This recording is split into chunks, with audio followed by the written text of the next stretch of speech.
Alléluia. Alléluia. Que Dieu nous bénisse. Prions le Seigneur. Père, merci encore. Merci pour ta grâce. Merci pour ton soutien. Merci parce que en ce matin encore, tu permets que nous puissions lui prendre la parole devant ton peuple. Gloire à toi. Viens nous conduire, nous diriger, nous orienter au nom puissant de Jésus-Christ. Amen. Amen. À votre propos, nous voulons dire merci à l'homme de Dieu qui nous donne le micro, qui permet que nous puissions prendre la parole pour enseigner cette vie. Alléluia. Nous lui disons infiniment merci et que Dieu le bénisse encore davantage et que Bethel soit béni. Amen. Alléluia. Bien-aimé, il y a l'attitude d'un monsieur qui m'a marqué. Alléluia. Ce monsieur, c'est notre maître de CP1. Alléluia. Vous comprenez pourquoi ça m'a marqué? Depuis le CP1 jusqu'à maintenant, il n'est pas encore oublié. Alléluia. Ce monsieur a fait que, au niveau de notre classe, tout le monde, c'est-à-dire, savait lire, jusqu'à ce que on était au milieu de l'année, mais tout le monde savait lire. Alléluia. Amen. Il avait une stratégie. Quand on doit voir la lettre O, il envoie orange en classe. Alléluia. Amen. Et il soulève l'orange. Il dit, il peut dire le nom de l'orange. Quand il dit, moi monsieur, quand il te dit toi, il dit c'est quoi? Il dit c'est une orange. Il dit tiens, mets-toi à l'aise. Alléluia. Ce qui faisait que dans la classe, avant chaque jour, on poursuivait nos grands frères pour savoir c'est quelle lettre on va voir le lendemain. Et ça correspond à quelle nourriture, ça correspond à quel fruit. Alléluia. Tout le monde était motivé. Quand on se réunit le matin, tout le monde dit aujourd'hui c'est moi qui vais manger. Alléluia. On ne connaissait pas Dieu, mais on priait Dieu ce temps-là. Et un jour, ça arrivait à mon tour. Alléluia. On est arrivé sur la lettre B. Et B correspond à beignet. Alléluia. Tout le monde était prêt.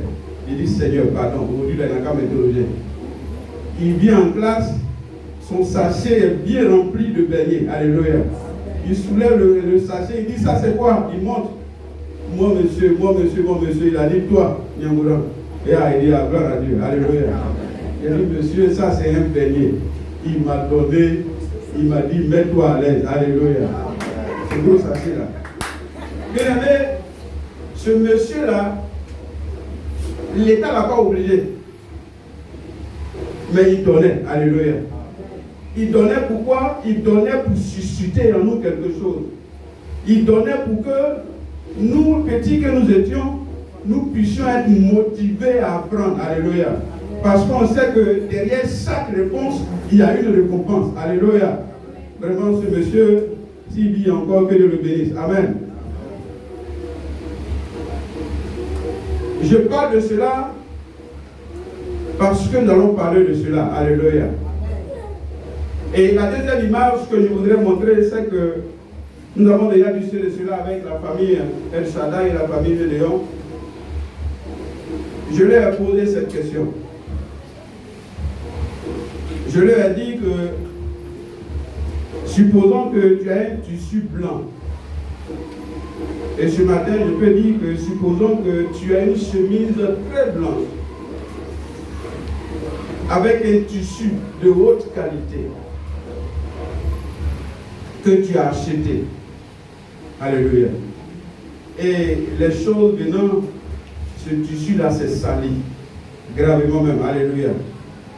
Jusqu'au point où c'est devenu torsion. C'est devenu cette pièce. Alléluia, cette pierre.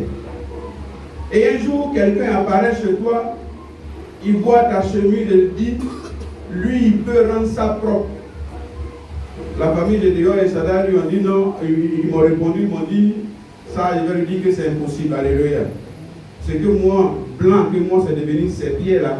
Toi, tu dis, tu vas laver encore. Alléluia. Mais cette personne insiste, et cette personne va laver, et te retourne l'habit propre, limpide, comme ce que tu avais acheté auparavant. Alléluia. Et je leur ai demandé quelle sera votre attitude. Ils disent qu'ils seront contents.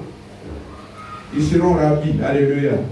Ils vont même danser de joie parce qu'ils ont retrouvé leur tissu blanc, leur habit blanc. Alléluia.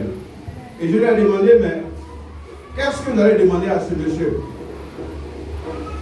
Et nous tous, on a répondu que nous allons lui demander comment tu as fait pour laver ce tissu, pour laver cet habit-là. Alléluia. Mais ce matin, je vais donner une autre réponse différente de ce que nous avons donné au cours de la semaine. Si tu demandais à cet homme-là, comment est-ce que tu as fait pour laver cet habit? Et puis il te dit, tiens-toi bien, assieds-toi bien. Ce n'est pas au mot 5 francs que j'ai utilisé. Ce n'est pas au mot 100 francs que j'ai utilisé. Alléluia. Ce n'est pas Javel en grain que j'ai utilisé. Alléluia. Mais j'ai utilisé un produit où 1 centilitre coûte 1 million. Alléluia. Est-ce qu'on me suit? Il te dit, le produit que j'ai utilisé pour rendre cet habit-là propre, 1 centilitre coûte 1 million. Oh, il faut 1 litre. Et il te donne ton tissu blanc. Quelle sera ta réaction? Tu vas dire certainement, ah, ça là, au moins je vais avoir 1 centilitre jusqu'à son blanc, 1 litre. Or, 1 centilitre coûte 1 million. Au moins je vais avoir cet argent-là. Alléluia. Donc, je sais que raisonnablement, cela va te conduire à faire quoi? Cela va te conduire à conserver ce tissu-là. Alléluia. Si on te disait qu'on a pris au moins 100 francs, au moins 50 francs pour nettoyer, tu pourrais prendre ça pour aller te balader encore. Alléluia. Quand ça devient sale, tu prends pour te suer, tu prends pour laver et puis tu avances. Alléluia. Mais maintenant, on te parle de millions pour rendre ça propre. Alléluia. On te parle d'un produit qui coûte cher pour rendre ça propre. Bien aimé, je pense que à cet instant T là, tu vas plier ton habit, aller le mettre quelque part où il n'y a pas poussière. Alléluia. Si on t'invite et puis on dit on mange pro avec sauce graine là-bas, tu ne vas pas le toucher. Alléluia. Seulement si on t'invite où il y a climatiseur, où on mange les choses de haute gamme, c'est là que tu vas l'utiliser. Alléluia. N'est-ce pas? N'est-ce pas? Alléluia. Bien-aimé, notre vie chrétienne ressemble un peu à cela. Alléluia. La Bible nous dit que au commencement, Dieu a créé l'homme à son image, en sa ressemblance, n'est-ce pas? Mais lorsque les choses ont commencé à avancer dans le jardin d'Éden, l'homme a péché. Quand l'homme a péché, l'homme a perdu cette ressemblance. L'homme a perdu, oui, cette image-là. L'homme a perdu cet état pur. En réalité, le péché a sali l'homme. Le péché a souillé l'homme. Alléluia. Mais la Bible nous dit quoi? La Bible nous dit que car Dieu a tant aimé le monde qu'il a donné son seul Fils, afin que quiconque croit en lui ne périsse point, mais qu'il y ait la vie éternelle. Alléluia. Dans Romains, le chapitre 5, je crois bien, on parle du verset 8, la Bible nous dit que au moment où à peine quelqu'un pourrait mourir pour un juste, c'est-à-dire en ce temps-là, même quand tu étais juste, propre, personne n'était prêt pour mourir pour toi. Mais la Bible dit qu'en ce moment bien précis, le roi des rois est descendu pour mourir, pour nous souiller, pour nous pécheurs. Alléluia. Christ est mort. Lorsque Christ est mort, son sang est versé. Alléluia. Du coup, celui qui accepte Jésus-Christ comme son sauveur et son Seigneur, il devient pur. Alléluia. Il devient une nouvelle créature. Alléluia. Il reprend l'identité qu'il avait auparavant. Alléluia. C'est pourquoi la Bible dit que ceux qui ont accepté Christ sont devenus enfants de Dieu. Amen. Après le péché, nous avons perdu cette identité. Après le péché, nous avons perdu cette ressemblance. Mais lorsque Christ est mort pour nous, et du moment où nous avons accepté Jésus-Christ, en ce moment bien précis, nous retournons à notre état initial qui est enfant de Dieu, qui est la ressemblance de Dieu. Alléluia. Enfant de Dieu, ça veut dire qu'on ressemble à Dieu. Un enfant ressemble toujours à son père et à sa mère. Alléluia. J'ai dit à Esadaï que ceux les enfants qui veulent créer problème, ils ne ressemblent pas à leur père et à leur mère. Alléluia. Alléluia. Alléluia. Bien-aimés, à cet instant, nous revenons à notre état initial. À cet instant, souillés que nous étions, sales que nous étions, comme notre habit qui était sale, Jésus-Christ va venir prendre cet habit-là et le laver avec quoi? Et le laver avec son sang. Nous allons dire à Jésus-Christ, mais Jésus-Christ, comment tu as fait? Il nous répond pour dire que ce sang-là, c'est un grand prix. Alléluia. Il nous a rachetés avec son sang. Il nous a lavés avec son sang. Il nous a rendus propres avec son sang. Or, ce sang qui est versé, c'est un grand prix. Alléluia. La Bible dit un prix inestimable. J'ai parlé de millions. Mais le sang de Jésus-Christ avec lequel nous avons été purifiés et sanctifiés, le jour où nous avons accepté Jésus-Christ, est un prix inestimable. Alléluia. Bien aimé, comme c'est un prix inestimable, en ce moment bien précis, nous rentrons dans un autre processus. Alléluia. Tu étais sale avant, tu étais souillé avant, Jésus te prend, il te lave avec son sang. Quelle doit être ta réaction? En temps normal, tu dois chercher à maintenir cet état. Alléluia. Tu dois chercher à conserver cette image que tu as retrouvée, que tu avais perdue autrefois. Tu dois chercher à conserver cette propreté. Amen. Donc du coup, tu ne vas plus amener ta vie n'importe où. Amen. Tu ne dois plus amener ta vie à faire n'importe quoi. Amen. Parce qu'on t'a dit, si ton tissu se sale encore, tu seras obligé de dépenser des millions pour le rendre propre. Donc tu le prends et tu le mets dans un placard, dans un lieu où la poussière ne peut pas atteindre. Amen. Bien aimé, pour dire que pour réussir ce processus-là, ce processus que peut-être d'autres peuvent interpréter comme processus de la sanctification, c'est un processus qui nous permet de se maintenir en état intact, en état propre, en état pur et saint. Alléluia. Nous allons prendre 1 Corinthiens 6, 9 à 11.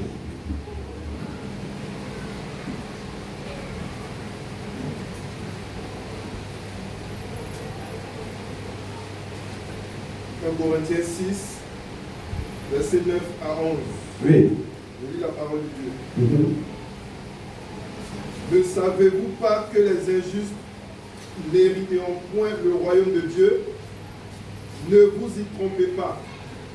Ni les impudiques, ni les idolâtres, ni les adultères, ni les efféminés, ni les infâmes, ni les voleurs, ni les cupides, ni les ivrognes, ni les outrageux, ni les ravisseurs n'hériteront le royaume de Dieu. Et c'est là ce que vous étiez, quelques-uns de vous. Mais vous avez été lavés, mais vous avez été sanctifiés, mais vous avez été justifiés au nom du Seigneur Jésus-Christ et par l'Esprit de notre Dieu. Amen. Amen.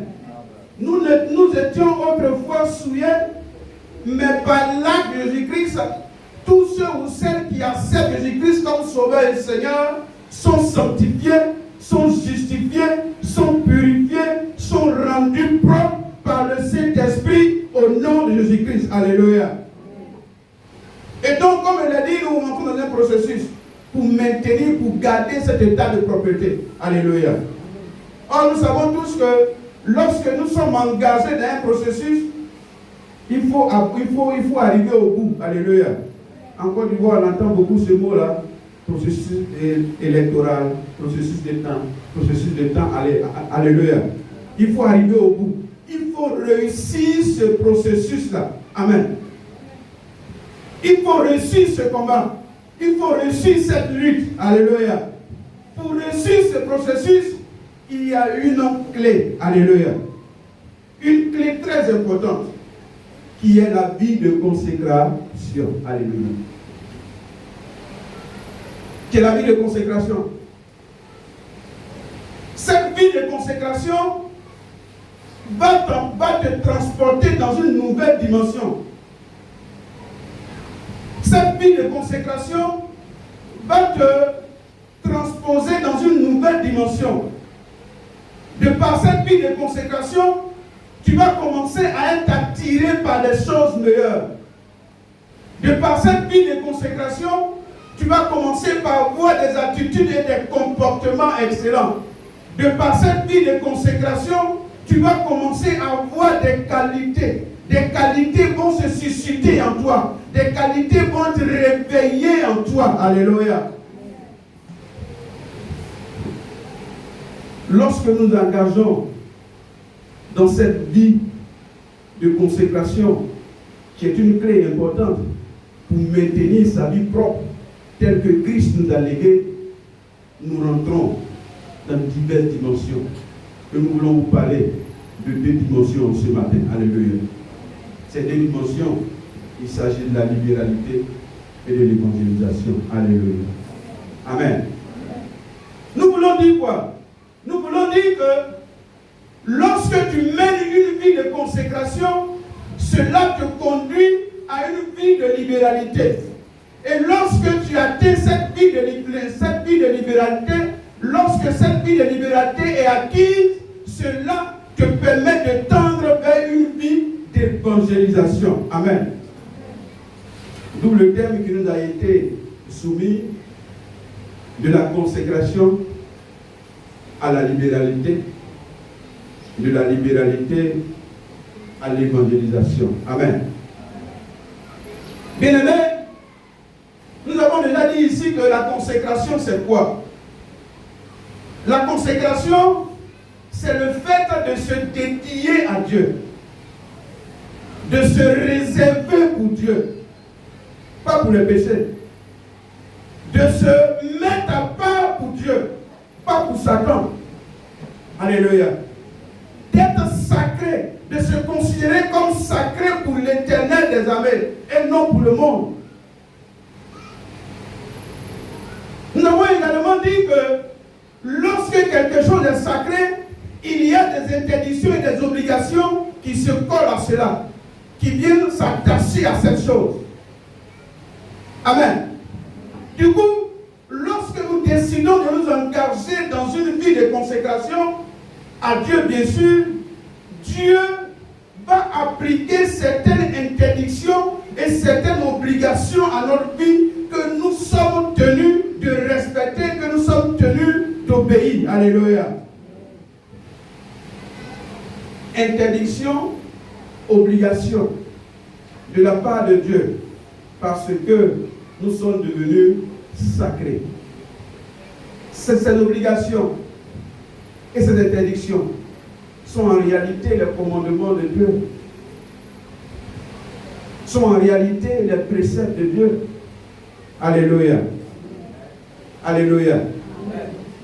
Nous pouvons donc dire que celui qui décide de se lancer dans ce processus pour essayer de maintenir dans son état qu'il a reçu de la part de Christ, dans un état pur, intact et propre, cette personne-là doit mener une vie de consécration, c'est-à-dire que cette personne-là doit observer les commandements de Dieu, les préceptes de Dieu, les interdictions de Dieu, les obligations que Dieu applique à sa vie, étant une personne désormais sacrée, réservée, mise à part pour lui, l'Éternel des armées.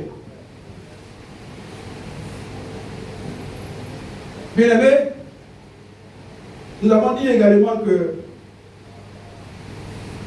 lorsque tu te consacres à Dieu, lorsque mon frère Justin se consacre à Dieu, le frère Justin est composé de son âme, de son esprit et de son corps.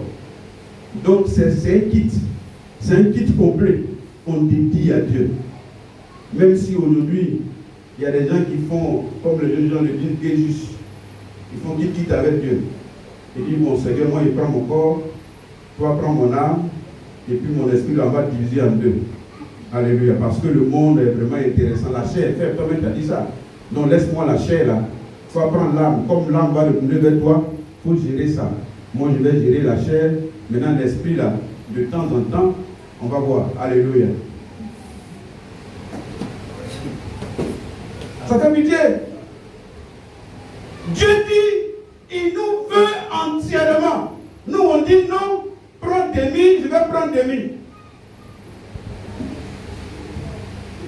Lorsqu'on décide de se lancer dans ce processus-là, c'est ce kit complet-là qu'on dédie à Dieu. C'est ce kit complet-là qu'on donne à l'Éternel des armées. Et donc, notre âme, notre esprit, notre corps doit être quoi? Doit être encadré par les commandements de Dieu, par les préceptes de Dieu, par les lois du Dieu vivant. Alléluia. Nous allons prendre rapidement 1 Jean 5, verset 3. On fait vite. 1 Jean 5, verset 3.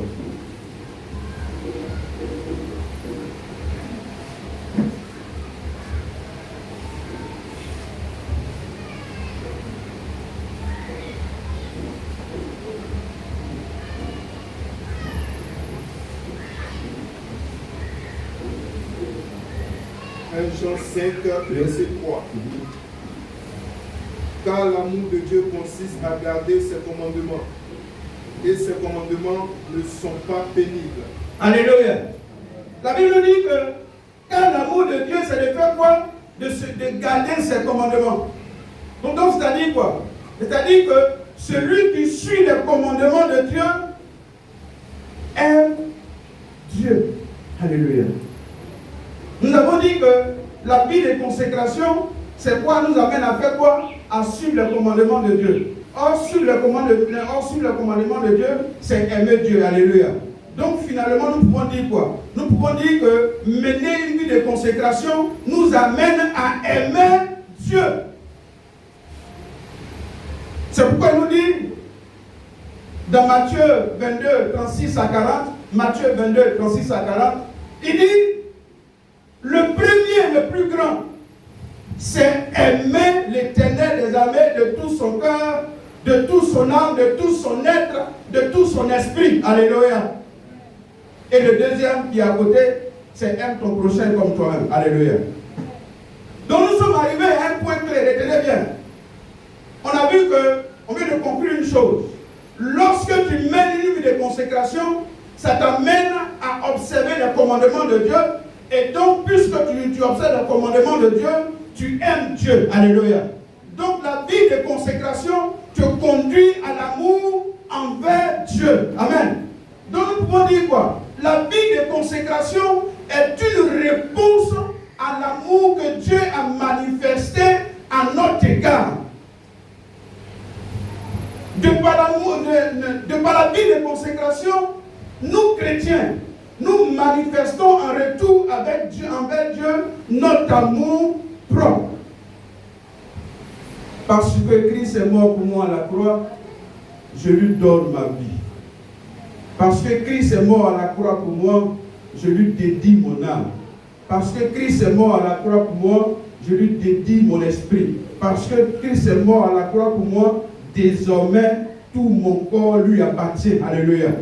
Bien aimé, lorsque nous vivons cette vie de consécration et que nous arrivons à ce niveau-là, c'est que nous ne sommes pas loin de la libéralité. Alléluia. Parce que, il y a déjà l'amour qui naît. Si avant tu étais méchant, mauvais, à cause de cette vie de consécration, tu as commencé à aimer Dieu. Alléluia. Ça fait l'amour a commencé à naître. Mais petit à petit, tu dis, bon Seigneur, arrivé à ce niveau-là, prends-moi en même temps. Alléluia. Prends mon cadeau, comme les gens me chantent. Prends mon cadeau. Mais quand tu dis à Dieu, désormais je suis à toi, désormais je me dédie à toi, je me réserve à toi, Dieu lui fait quoi? Il te répond favorablement parce que c'est ce qu'il recherche. C'est-à-dire, il prend possession de son corps. Galates 2:20 nous dit, si je vis, ce n'est plus moi qui vis, mais c'est Christ qui vit en moi. Alléluia. En ce moment clé, à cause de ta vie de consécration, Christ vient vivre en toi. Si Christ vit en toi, c'est que c'est le Saint-Esprit qui vit en toi. Or, lorsque le Saint-Esprit vit en toi, il laisse des traces, il laisse des fruits. Alléluia. Quels sont ces fruits? Galates 5, versets 22 à 23. Alléluia. Qui va citer? Puis, qui va citer? Galates 5, 22, 23.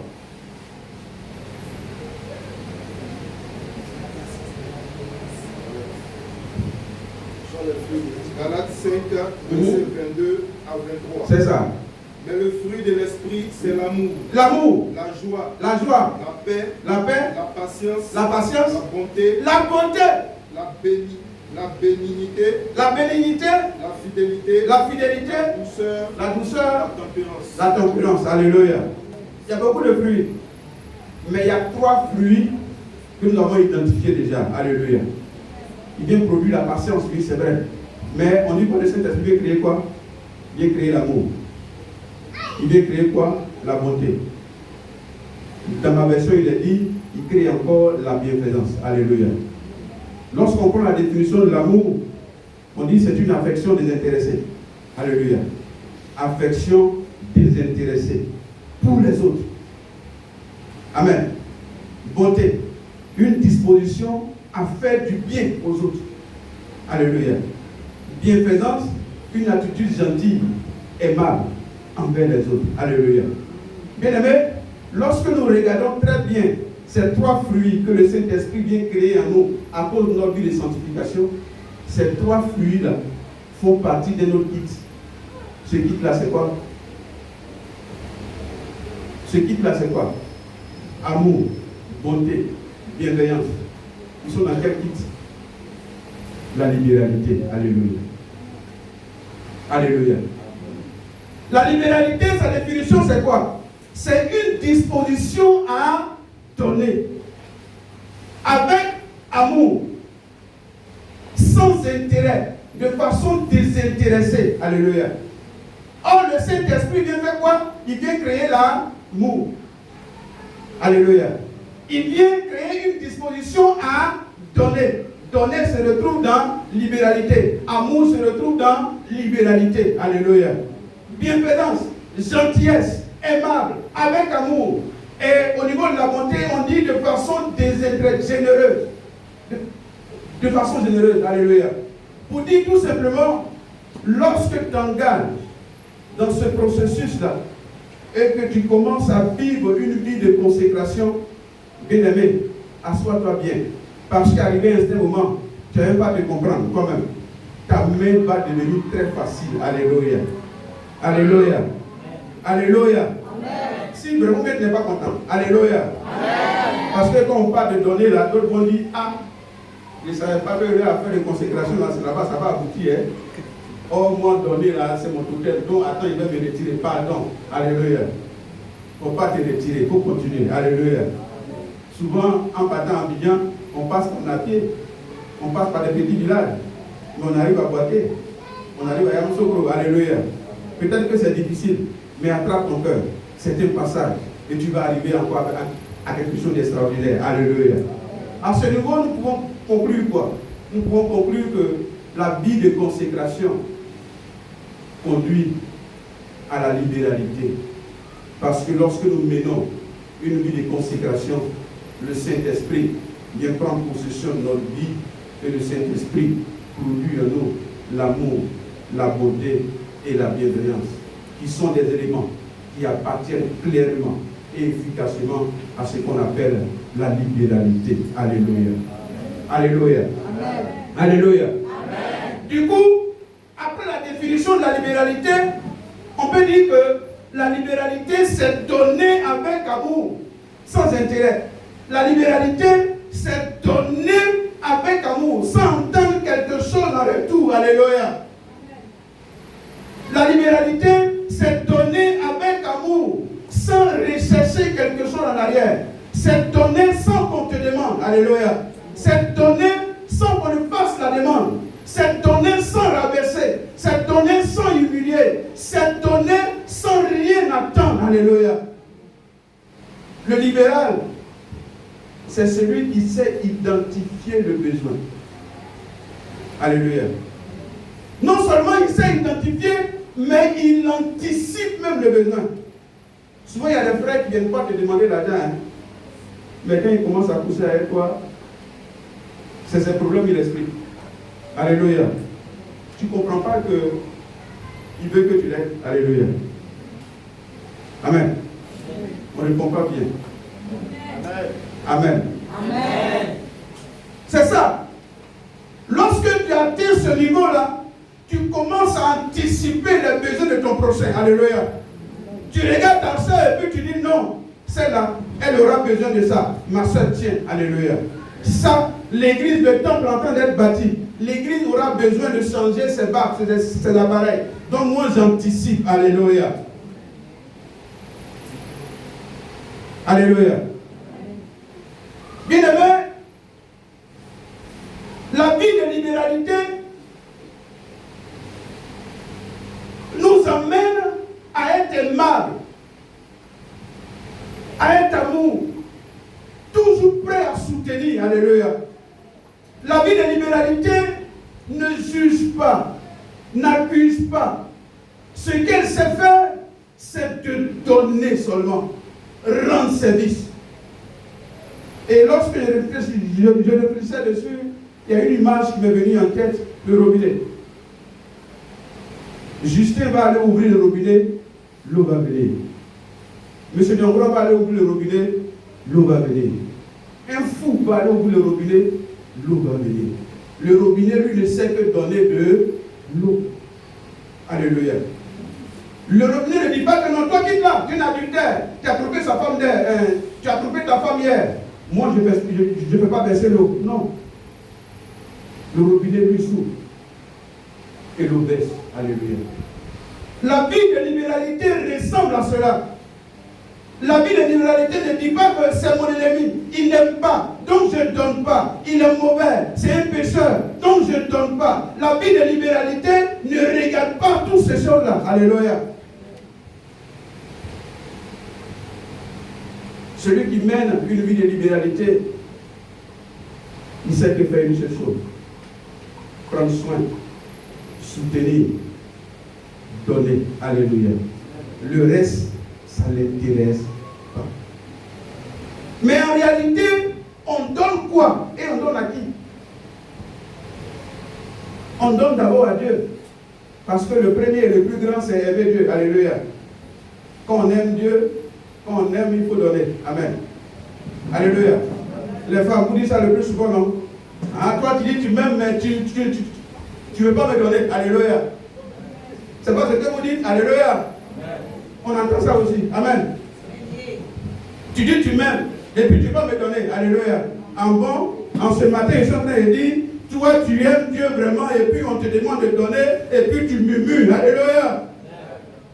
Les femmes le connaissent. Alléluia.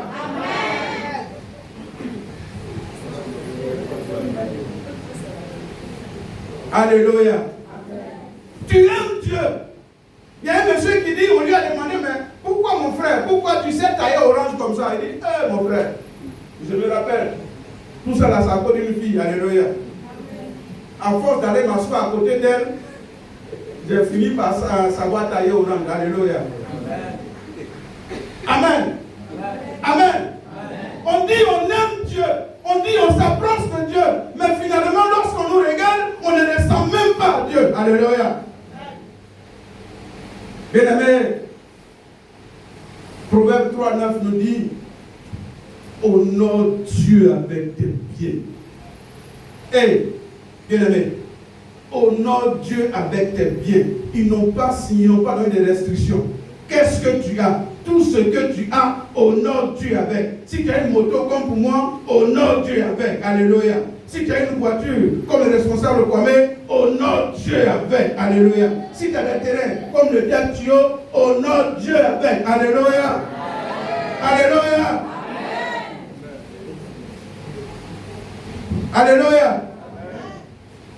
Bien-aimé, tout ce que tu possèdes là, il faut honorer Dieu avec. Mais qu'est-ce qu'on possède? Tu diras que je n'ai pas l'argent, mais tu as du temps. Ton sommeil là, tu peux couper, non? Ou bien là, on paye. Cher. Tu peux couper ton sommeil, venir à 5 heures, tu ne peux pas payer. Alléluia. Là encore, il y a problème. Alléluia. Tu vas dire non, j'habite dans un bas-fond, si je sors, ils vont me braquer. Mais tu as oublié que lorsqu'il s'agit d'aller sauver, lorsqu'il s'agit d'aller à Yoa, tu traverses des cimetières sans avoir peur. Alléluia. N'est-ce pas? Je ne t'ai pas dit d'aller derrière à Yoa, pardon. Alléluia. Ce n'est pas un feu vert, c'est interdit. Alléluia. Bien-aimé, tu as ton temps. Tu sais prier.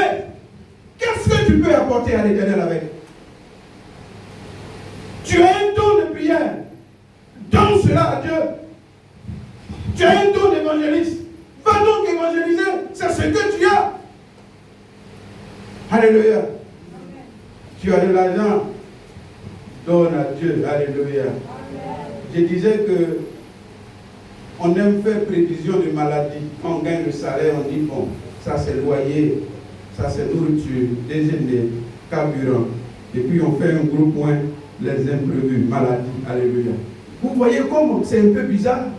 Imprévu, ce que tu ne connais même pas, ce que tu n'as jamais vu, tu gardes l'argent pour ça. Alléluia. Mais ce qui est bizarre, quand on finit de mettre l'argent des imprévus à côté, et puis on regarde la dîme, on dit bon, dîme là c'est chaud. Hein. Alléluia. Donc imprévu est mieux que dîme. Alléluia. Donc imprévu est mieux qu'offrande. Et on dit on aime Dieu. Alléluia. Bien-aimé, David et son fils Salomon ont fait des choses extraordinaires. 1 Corinthiens 22, 14. 1 Corinthiens 22, 14. On va dire ça rapidement. 1 Chronique 29, 14. 1 Chronique 29, 14. Rapidement. 1 Chronique 29, 14. Non, pardon. 1 Chronique 22, 14. 1 Chronique 22, verset 14. Oui. Voici par mes efforts, j'ai préparé pour la maison de l'Éternel 100 000 talents d'or. Attends. 100 000 talents d'or. Qui peut nous aider? Un talent d'or coûte combien? Un talent d'or. Alléluia. Prenons un lingot d'or. Amen. Un lingot d'or, c'est 1 kilo. Mais lui, David, il donne 100 000. C'est un exemple. C'est un exemple qu'il donne. Il donne 100 000 talents d'or. Mais quel président aujourd'hui, ceux qui sont riches, les Richard de Congo, là, qui peut faire ça?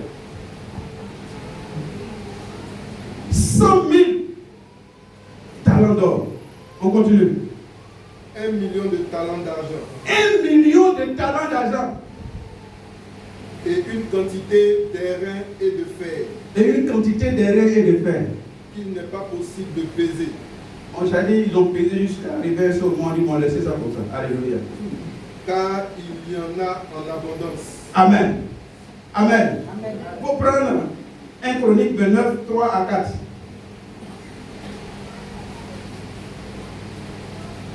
1 Chronique 29, 3 à 4. verset 3 à 4. De plus, Oui, dans mon attachement pour la maison de mon Dieu, c'est ça.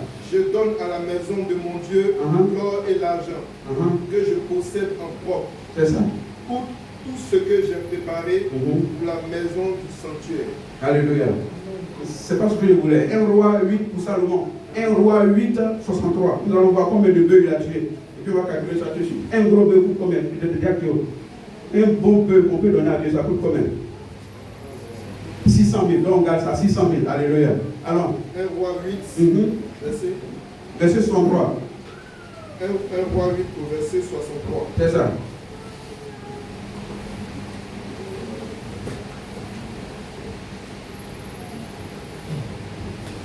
Allons vite, pardon. 1 roi 8, verset 63. C'est ça. Salomon immola 22 000 bœufs. 22 000 bœufs. Calculons. Et 120 000 brebis. Et 120 000 brebis. 22 000 bœufs par 600 000. Il y a toujours calculé rapidement. Quand un calculeur, j'ai trouvé, moi j'ai pris 500 000. J'ai trouvé près de 11 milliards. Alléluia. Salomon a enlevé, ça veut dire de nos jours, il a enlevé 11 milliards pour tuer peu seulement, sans compter les brebis. Alléluia. On peut dire les riches, mais est-ce que les riches que nous voyons aujourd'hui, ils peuvent enlever 11 milliards pour payer sur le sacrifice? Ça n'existe pas. Alléluia. Alléluia. On veut voir le jour de l'action de grâce, des gens qui vont arriver ici avec des mallettes. On va compter jusqu'à. On va dire, bon, c'est bon, plus compter. Freiner à les construire. Alléluia. C'est possible. C'est bon, merci. C'est possible si nous aimons Dieu. Alléluia. C'est possible si nous avons une vie de consécration à Dieu. C'est possible si nous avons une vie réelle dédiée à l'Éternel des armées. Alléluia. Bien-aimés, aider notre prochain. Lorsqu'on se dit qu'on mène une vie de réalité, une vie de consécration, doit être une réalité de notre vie. 1 Timothée 8, 5 nous dit, celui qui ne prend pas soin de ses siens et ceux de sa famille, a régné la foi, a régné la vie de consécration. Prenons soin de nos frères et sœurs, à l'église, partout autour de nous. Alléluia. Alléluia. La vie de consécration amène à la vie de libéralité. Mais comment est-ce que cette vie de libéralité va nous amener à une vie d'évangélisation? Actes, le chapitre 10. On parle de Corneille. Alléluia. Corneille n'était pas juif. En ce temps-là, le christianisme était conservé, était seulement pour ceux qui étaient juifs. Alléluia. Mais Corneille, la Bible nous dit que Corneille craignait Dieu. Mais non seulement il craignait Dieu, mais également il faisait des aumônes. Il donnait sans cesse à tout le monde. De telle sorte que toute la ville parlait en pied de Corneille. Est-ce qu'on me comprend? Corneille craignait Dieu, vie de consécration, et il ajoutait quoi? La vie de libéralité, c'est-à-dire il partageait, il donnait, comme on peut le dire, en ordre et en désordre. Alléluia. Et voici qu'un jour, l'ange va apparaître à Corneille pour lui dire: Corneille, Dieu a entendu ta prière et a vu tes aumônes. Alléluia. Dieu a vu ta vie de consécration. Mais en plus de ta vie de consécration, il a vu ta vie de libéralité. Et pour cela, la délivrance vient à ta maison. Envoie des gens pour aller appeler Pierre. Il est quelque part, il va venir. Alléluia. Et il envoie des gens Les gens vont appeler Pierre. Avant qu'il n'arrive là-bas, Pierre a déjà reçu la révélation. Et Pierre va arriver chez Corneille. Et Pierre va demander à Corneille, mais pourquoi est-ce que tu m'as fait venir? En temps normal, moi, juif, circoncis, je ne dois pas être avec les incirconcis. Alléluia. Explique-moi. Et Corneille lui explique la situation. Et en ce moment, la Bible dit, Pierre va commencer à parler de Jésus-Christ. Pierre va commencer à évangéliser tous les amis de Corneille qui étaient là. Alléluia. Et la Bible dit qu'au moment que Corneille parlait, le Saint-Esprit est descendu sur ces incirconcis et ils ont commencé à parler en langue. Par la suite, ils ont été baptisés. Amen. Vous voyez où la vie de libéralité de Corneille est arrivée. À cause de cette vie de libéralité et de cette vie de consécration, Dieu a fait venir qui? Pierre dans sa maison. Et Pierre a évangélisé et les vies ont été sauvées ce jour. Alléluia. Pour dire quoi? Pour dire que à travers ta vie de consécration et ta vie de libéralité, il y a un séisme qui peut se provoquer dans ton quartier. Alléluia.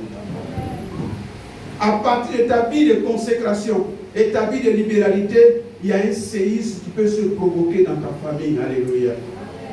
À partir de ta vie de libéralité, l'évangile peut atteindre des vies. L'évangile va être proclamé. Alléluia. Parce que tu donnes pour l'œuvre de Dieu, les gens auront les moyens pour aller évangéliser et des personnes, des vies seront sauvées.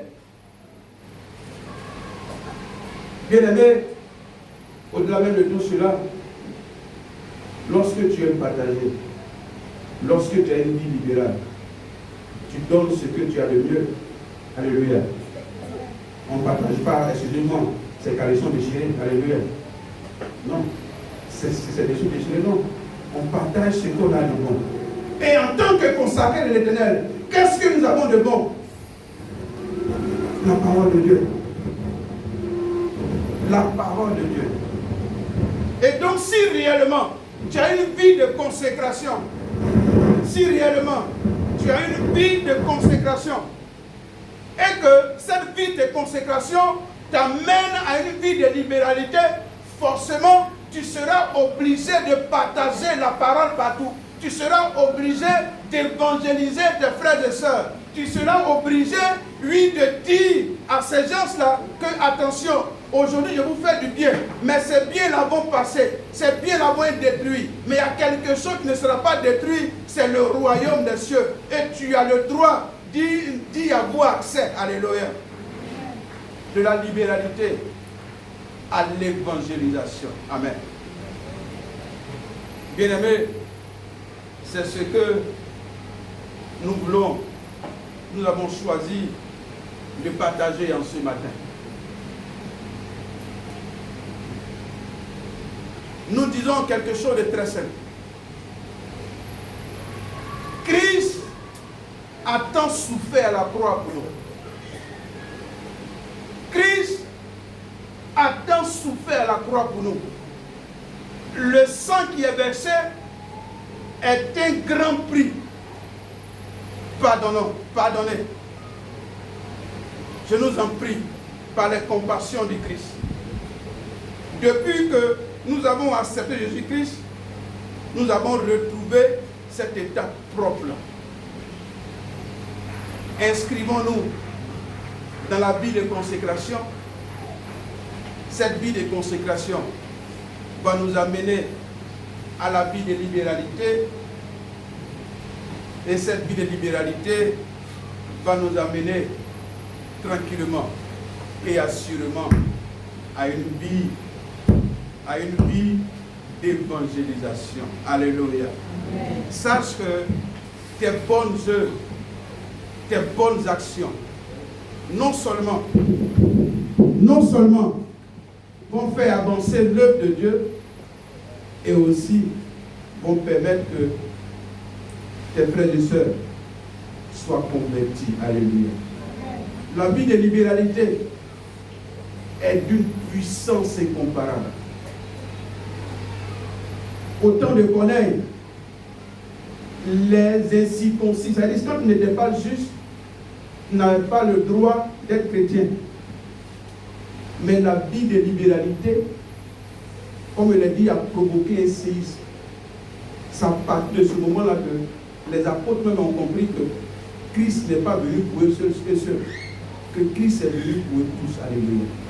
Je pouvais dire même en ce matin, ça cause la vie de libéralité de Corneille, que nous tous aujourd'hui, nous avons droit à cette vérité, que nous avons droit à cette part que Jésus-Christ. Nous voulons donc vous encourager à vous inscrire dans ce processus et à nous inscrire dans la vie de consécration qui nous emmène à la libéralité et par suite à une vie d'évangélisation. Que Dieu nous bénisse.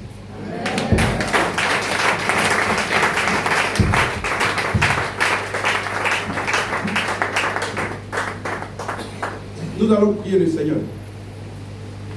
Tu vas prier Dieu. Tout part de la vie de consécration. Lorsque cette vie de consécration est déclenchée, le reste suit automatiquement. Tu vas demander à Dieu de permettre que tu puisses comprendre cela et qu'à partir de lui, tu puisses t'engager réellement dans ce processus en vivant une vie de consécration. Prions le Seigneur. Éternel, merci. Merci pour tout ce que tu fais. Merci parce que Père éternel,